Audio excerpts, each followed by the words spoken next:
Assalamualaikum warahmatullahi wabarakatuh. Halo semuanya, perkenalkan kami dari kelompok 2A mata kuliah biokimia dengan saya Olivia Susmiko dengan ujung min 13.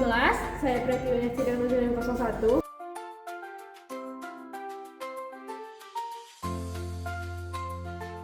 Tujuannya yaitu mahasiswa mampu mengkaji implikasi cloning dalam kehidupan sehari-hari. Cloning gen merupakan teknik dalam biokimia yang digunakan untuk memperbanyak gen tertentu secara spesifik. Proses ini diawali dengan pemotongan DNA menggunakan enzim restriksi pada urutan tertentu. Kemudian, fragmen gen disisipkan ke dalam vektor berupa plasmid. Penyambungan DNA dilakukan oleh enzim ligase hingga terbentuk DNA rekombinan.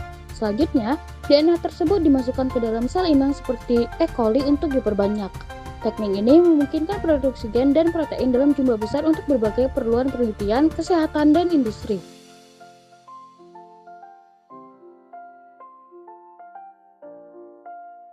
Prosedurnya yaitu pertama, menjelaskan konsep cloning gen, 2. Menampilkan DNA target, 3. Memotong DNA dengan enzim restriksi, 4. Menampilkan plasmid yang dipotong, 5. Menyisipkan DNA ke plasmid, 6. Visual ligasi yaitu DNA rekombinan, 7. Transformasi ke bakteri, dan 8. Seleksi hasil cloning.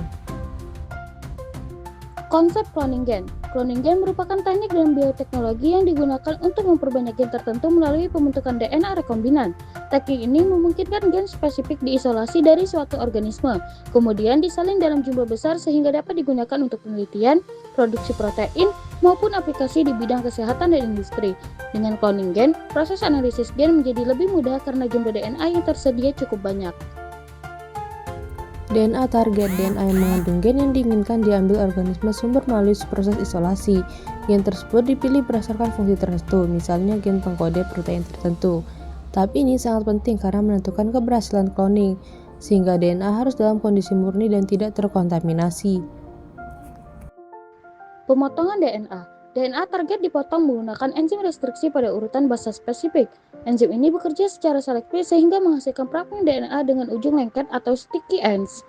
Ujung ini sangat penting karena memungkinkan DNA target dapat berikatan dengan DNA lain yang memiliki urutan basa komplementer. Plasmid atau vektor. Plasmid digunakan sebagai vektor atau pembawa gen ke dalam sel inang. Plasmid juga dipotong menggunakan enzim restriksi yang sama agar memiliki ujung yang kompatibel dengan DNA target. Selain itu, plasmid biasanya memiliki gen penanda seperti resistensi antibiotik yang membantu dalam proses seleksi.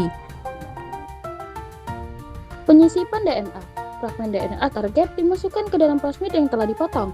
Karena ujung DNA bersifat komplementer, fragmen tersebut dapat menempel dengan plasmid melalui pasangan basa nitrogen.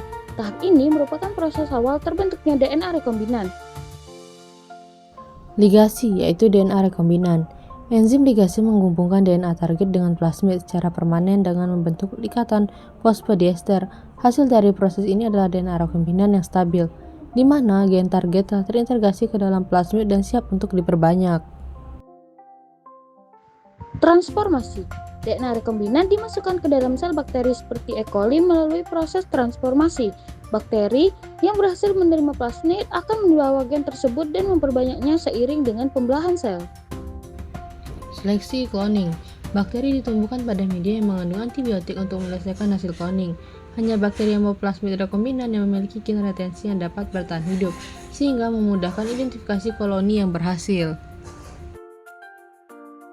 Cloning gen merupakan teknik penting dalam bioteknologi yang melibatkan enzim restriksi, ligase, dan vektor plasmid. Proses ini memungkinkan perbanyakan gen secara spesifik melalui sel inang seperti bakteri. Dengan adanya seleksi menggunakan antibiotik, hanya sel yang membawa DNA rekombinan yang dapat berkembang, sehingga cloning gen dapat dilakukan secara efektif dan terkontrol. Sekian video dari kelompok kami, semoga teman-teman yang menonton mendapat manfaat dari video yang kami tampilkan. Wassalamualaikum warahmatullahi wabarakatuh.